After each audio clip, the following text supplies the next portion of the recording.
Heading बनेगी material noun. Material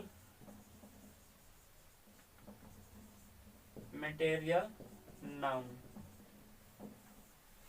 material noun में से द्रव्यवाचक संज्ञा। मटेरियल नाउन को पढ़ने से पहले, इसे सीखने से पहले हम इसकी डेफिनेशन को जानते हैं, इसकी परिभाषा को जानते हैं कि इसकी डेफिनेशन क्या होती है। तो इसकी डेफिनेशन आप लिखेंगे a noun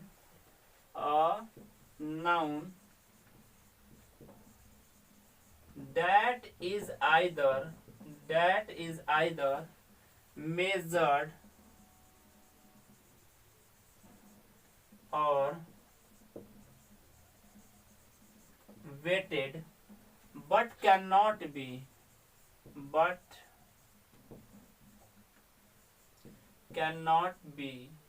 counted is called material noun.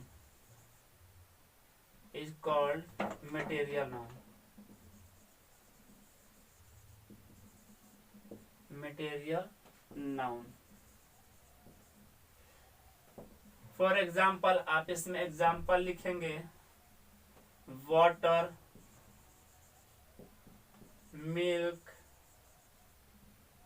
Milk, rice, gold, grass, silver, etc। इतना आप बचपन से पढ़ते आ रहे हैं, बचपन से आप सीखते आ रहे हैं, लेकिन अब जो है इतना पढ़ने से आपका काम नहीं चलने वाला। अब आपको सीखना क्या है? आपको सीखना है कॉमन एरर, यानी जो आपके एग्जाम में पूछा जाता है। आपके एग्जाम में यहाँ पे डेफिनेशन नहीं पूछा जाएगा या फिर एग्जाम्पल नहीं पूछा जाएगा। आपसे पूछा जाएगा क्या? आपसे पूछा जाएगा कॉमन एरर, पूछा जाएगा फिलिंग द ब्लैंक्स, पूछा जाएगा आपसे सेंटेंस इंप्रूवमेंट पूछा जाएगा। तो आप हेडिंग बनाइए कॉमन एरर, यानी कॉमन एरर को हम मटेरियल नाउन में कैसे खोजे, कैसे आपसे एग्जामिनर पूछता है या पूछने का प्रयास करता है। तो आप हेडिंग बनाइए common error in material noun. Common error in material noun.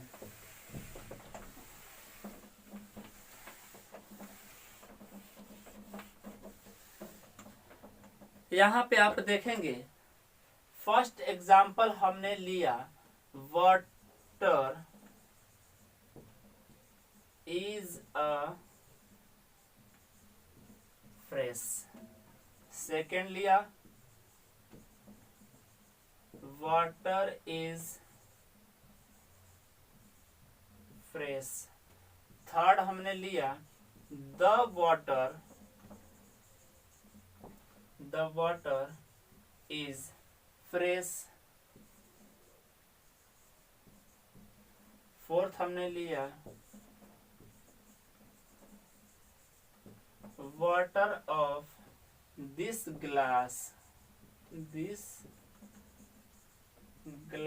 Is fresh. Fifth number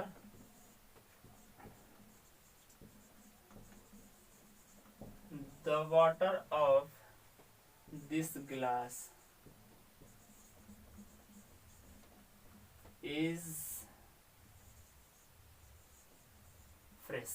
यानी टोटल आपके सामने 5 एग्जाम्पल्स लिखे गए हैं। यहाँ पर आपको एक एक कर पढ़ना है, समझना और बताना है कि इसमें से आपको कौन सा सेंटेंस राइट लग रहा है और कौन सा सेंटेंस आपको रॉन्ग लग रहा है। फर्स्ट सेंटेंस देखेंगे water is a fresh, water is fresh. Third the water is fresh, water of this glass is fresh. Fifth number the water of this glass is fresh. अब यहाँ पे 5 examples है। अब यहाँ पे आप ध्यान देंगे सबके साथ वाटर है, वाटर है, वाटर और वाटर और वाटर, और इसके साथ वर्ब भी सिंगुलर है यानी इज दिया गया है। अब यहाँ पे हमें जानना है कि राइट क्या है और रॉन्ग क्या है। तो फर्स्ट वाला सेंटेंस आपका रॉन्ग है, फर्स्ट वाला सेंटेंस आपका रॉन्ग है और सेकंड वाला सेंटेंस आपका राइट है। थर्ड वाला सेंटेंस आपका रॉन्ग है और फोर्थ वाला सेंटेंस आपका रॉन्ग है और फिफ्थ वाला सेंटेंस ही आपका राइट है। अब यहाँ पे आप जब इस एग्जाम्पल को देखते हैं तो आपके दिमाग में एक बात आती है कि सर यहाँ पे सेकेंड वाला सेंटेंस राइट क्यों और फोर्थ वाला सेंटेंस रॉन्ग क्यों, जबकि यहाँ पे भी वाटर है और यहाँ पे भी वाटर है, इसके साथ वर्ब इज हमने लगाया तो सही है, लेकिन इसके साथ वर्ब इज भी है तो सेंटेंस हमारा रॉन्ग है, ऐसा क्यों। अब यहाँ पे फिफ्थ नंबर को आप जैसे देखते हैं तो वैसे आपका दिमाग थर्ड नंबर सेंटेंस की तरफ भी जाता है। फॉर थर्ड, अगर आपका फिफ्थ नंबर सेंटेंस राइट है तो थर्ड नंबर सेंटेंस भी आपका राइट होना चाहिए था, लेकिन यहाँ पे थर्ड नंबर सेंटेंस आपका रॉन्ग है, ऐसा क्यों। 5 नंबर सेंटेंस राइट क्यों, थर्ड नंबर सेंटेंस रॉन्ग क्यों। आपको अब इस राइट रॉन्ग करने के लिए आपको कॉन्सेप्ट का ज्ञान होना जरूरी है। जब तक आपके पास कॉन्सेप्ट का ज्ञान नहीं होगा तब तक आपसे इस तरह का एग्जाम्पल्स आपसे सॉल्व नहीं होगा। तो आप कॉन्सेप्ट सीखने का प्रयास करें, समझने का प्रयास करें, कॉन्सेप्ट आप सीखने का प्रयास करें। कॉन्सेप्ट हमारा क्या कहता है, अब यहाँ पे आप देखेंगे कॉन्सेप्ट।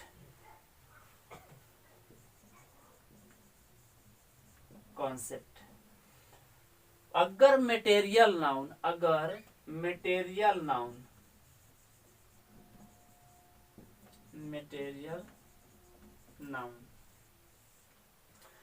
आपका मटेरियल नाउन दो तरह से सेंटेंस में यूज किया जाता है या यूज किया जा सकता है।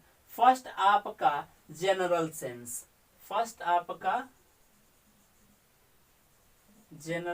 सेंस में अगर मटेरियल नाउन आपका जनरल सेंस देता है, सामान्य सेंस देता है, तो इसके साथ कभी भी ए एन द का यूज नहीं किया जाएगा। इसके साथ कभी भी ए एन और द का यूज नहीं किया जाएगा। इसका मतलब ये हुआ, अगर जनरल सेंस में आप ए एन द का यूज करते हैं तो आपका सेंटेंस रॉन्ग होगा। यानी यहाँ पे आप कह सकते हैं कि article is not used, article is not used. अगर जब यहाँ पे मटेरियल नाउन का जनरल सेंस में यूज हुआ तो जनरल सेंस के साथ साथ स्पेसिफिक सेंस में भी तो यूज हो सकता है। यानी अगर मटेरियल नाउन आपका स्पेसिफिक सेंस में यूज होता है, स्पेसिफिक कोई सेंस देता है, स्पेसिफिक सेंस देगा तो इसके साथ द का यूज किया जाएगा। इसके साथ 100% द का यूज किया जाएगा और जनरल केस में 100% ए एंड द का यूज नहीं किया जाएगा। यानी आप कह सकते हैं कि आर्टिकल इज यूज्ड कब, जब स्पेसिफिक सेंस होगा, स्पेसिफिक मीनिंग होगा, तब आपका द का यूज किया जाएगा, ए एन का यूज नहीं किया जाएगा। अब यहाँ पे आपको जो एग्जाम्पल्स लिखवाए गए थे उसे आप पढ़ें और समझने का प्रयास करें। फर्स्ट आपका एग्जाम्पल क्या था, वाटर इज अ फ्रेश। तो आप यहाँ पे देखेंगे वाटर इज अ फ्रेश आपका सेंटेंस रॉन्ग क्यों है, क्योंकि यहाँ पे ए का यूज है। अगर आप यहाँ पे ए का यूज नहीं करते या नहीं किया जाता तो आपका सेंटेंस रॉन्ग होता। जब ए का यूज है तो उसके बाद में फ्रेश और फ्रेश के बाद में आपका नाउन का यूज होना था, यानी नाउन का यूज नहीं है, तो आपका फर्स्ट वाला सेंटेंस रॉन्ग है। उसके बाद में सेकंड वाला बोलेंगे वाटर इज फ्रेश। तो वाटर इज फ्रेश आपका जनरल सेंस देता है या स्पेसिफिक सेंस देता है। तो आपका यहाँ पे जनरल सेंस है, तो यहाँ पे आर्टिकल का यूज नहीं है, तो ये वाला सेंटेंस आपका राइट है। अब यहाँ पे थर्ड नंबर सेंटेंस बोलेंगे द वाटर इज फ्रेश। अब यहाँ पे आप देखें द वाटर इज फ्रेश, क्या आपका जो सेंस है अब यहाँ पे जनरल सेंस है या स्पेसिफिक सेंस है? जनरल सेंस है, तो जनरल सेंस में हमने कहा इसके साथ कभी भी आर्टिकल का यूज नहीं किया जाएगा, तो मतलब यहाँ पे ए एंड द वर्जित है, यानी ए एंड द का यूज नहीं होगा, तो वहां पे थर्ड नंबर सेंटेंस आपका रॉन्ग हो गया। फोर्थ नंबर बोलेंगे water of this glass, water of this glass is fresh. अब यहाँ पे आप देखेंगे वाटर ऑफ दिस ग्लास, इस ग्लास का पानी, इस ग्लास का पानी क्या है? फ्रेश है, ताजा है। तो यहाँ पे इस ग्लास का पानी जो बात की जा रही है, तो ये एक पर्टिकुलर सेंस देता है, स्पेसिफिक सेंस देता है। जब स्पेसिफिक सेंस देता है तो इसके साथ क्या यूज किया जाना था? इसके साथ 100% द का यूज किया जाना था। यहाँ पे द का यूज नहीं है, इसीलिए सेंटेंस आपका रॉन्ग है। फोर्थ नंबर सेंटेंस बोलेंगे, fourth number the water of this glass is fresh, यानी यहाँ पे स्पेसिफिक मीनिंग निकलता है, तो इसीलिए यहाँ पे आपका सेंटेंस राइट है। अब यहाँ पे ये आपका कॉन्सेप्ट है। अब कॉन्सेप्ट के साथ साथ आप रूल भी लिख लें ताकि आपको ऑलवेज याद रहे। तो लिखे आप RULE rule number 1, material noun is always used singular and takes singular verb. material noun is used, material noun is always used singular and takes singular verb। यानी material noun हमेशा सिंगुलर यूज किया जाता है और इसके साथ singular verb भी use किया जाएगा। Rule number 2, generally article does not come, generally article does not come before material noun। यानी जनरल सेंस होगा तो आर्टिकल का यूज नहीं किया जाएगा। Generally article does not come before a material noun. Rule number 3, article the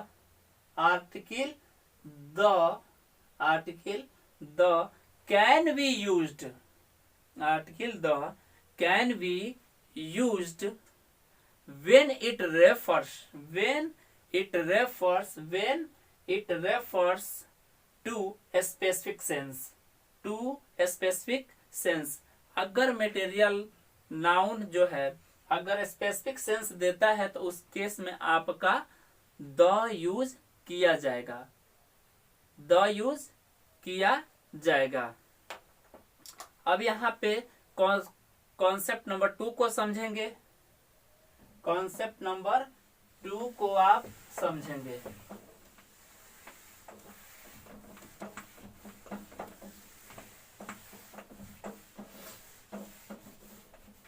उसको समझने के लिए हमें कुछ एग्जाम्पल से गुजरना होगा, वो एग्जाम्पल हम लेने का प्रयास करते हैं।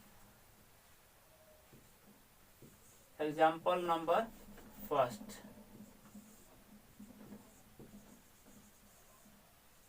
Drax is sticking and need to be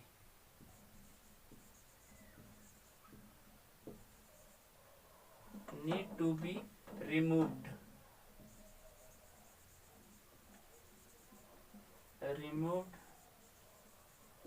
from here। Concept example number 2, drags are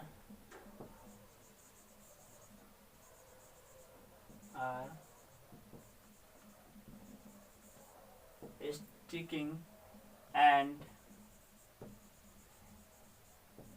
need to be removed from here.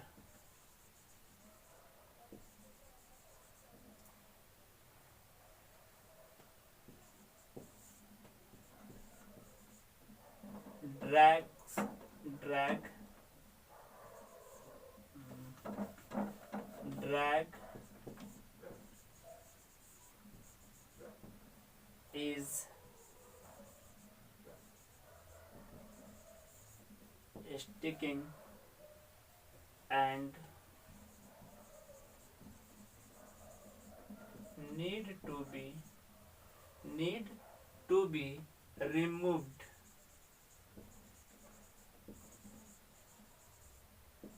from here. यानी आपके सामने टोटल यहाँ पे 3 एग्जाम्पल्स लिखे गए हैं और देखना है, समझना है, पढ़ना है और इसमें आपको बताना है कौन सा सेंटेंस यहाँ पे आपको राइट लग रहा है। सबसे पहले यहाँ पे आप समझेंगे ड्रैग्स का मीनिंग। ड्रैग्स का मीनिंग होता है कूड़ा या कूड़ा कचरा। ड्रैग्स का मीनिंग होता है कूड़ा, साफ लिख देता हूं, कूड़ा कचरा, कूड़ा कचरा। अब यहाँ पे देखेंगे, यहाँ पे drags is sticking and need to be removed from here. Second है drags are sticking and need to be removed from here. Drag is sticking and need to be removed from here. अब यहाँ पे आपको बताना है कि कौन सा सेंटेंस आपको राइट लग रहा है और कौन सा सेंटेंस यहाँ पे रॉन्ग होगा। तो फर्स्ट वाला सेंटेंस जो है आपका रॉन्ग होगा, फर्स्ट वाला सेंटेंस आपका रॉन्ग होगा और सेकंड वाला सेंटेंस आपका राइट होगा और थर्ड वाला सेंटेंस भी आपका रॉन्ग होगा। थर्ड वाला सेंटेंस भी आपका रॉन्ग होगा। तो यहाँ पे इसको नोट में बना के इसका रूल लिख लें, नोट में बना के इसका आप रूल लिख लें। ड्रैग्स इंग्लिश की दुनिया का मात्र एक ऐसा शब्द है, ड्रैग्स यानी ड्रैग्स DREGS, ड्रैग्स इंग्लिश की दुनिया का मात्र एक ऐसा शब्द है जो अनकाउंटेबल होने के बाद भी, अनकाउंटेबल होने के बाद भी प्लुरल है, अनकाउंटेबल होने के बाद भी प्लुरल है और इसके साथ ऑलवेज प्लुरल वर्ब का यूज किया जाता है, इसके साथ प्लुरल वर्ब का यूज किया जाता है। ड्रैग्स इंग्लिश दुनिया का मात्र एक इकलौता ऐसा शब्द है जो अनकाउंटेबल होने के बावजूद भी, अनकाउंटेबल होने के बाद भी ये प्लुरल है और इसके साथ ऑलवेज प्लुरल वर्ब का यूज किया जाता है। तो इसके साथ कभी एस हटाकर यूज नहीं किया जाता। तो थर्ड वाला सेंटेंस आपका रॉन्ग है और ये प्लुरल है तो इसके साथ वर्ब भी प्लुरल यूज किया जाएगा। और फर्स्ट वाला तो यहाँ पे वर्ब, यहाँ पे प्लुरल होता तो सेंटेंस आपका राइट होता।